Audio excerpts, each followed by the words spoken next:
brought up dehumanization. I'm wondering if you could comment as a Jewish person on what you're seeing as the rise of anti-Semitism in this country, because it seems like in the last few years it just skyrocketed from where it was. Totally. I think like it's always there. It's always been there, and sometimes it just bubbles to the surface and it becomes more, popularly acceptable. So, I mean, I think when there's war in the Middle East, like then it becomes okay. When there's a Jewish person who does a bad thing, then it becomes okay. I think it's very popular on the far right and the far left. Thankfully, we get it from both ends, and it's crappy, but it is what it is. I wish it weren't the case, and I feel like people have different approaches to it. Like some of my fellow Hebrews, they'll get very up in arms and excited about it, and like they'll make it their day-to-day life to like stamp it out, and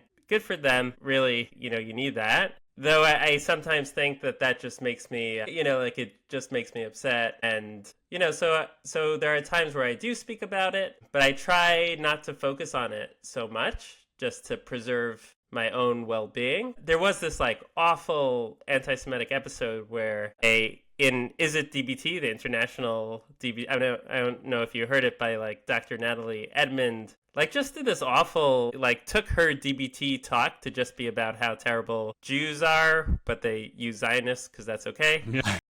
Right? Okay, fine. And, she just like, it was so ahistorical and so one-sided and so, about like decolonization. And so I did give a talk about that and how it's interesting, like, the first half of the speech was saying how bad white people are. And then the second half of the speech was talking about how bad Zionists are, right? So the Jews were like, it's so not fair. She said Zionists are, like, it's so awful. She said Zionists are bad. She's anti-Semitic. I'm like, the first half of the speech, she was saying white people are bad. Don't you realize it's the same thing? Like, if we're gonna, we must kind of call out this identity politics, this unacceptable racism, because we're white.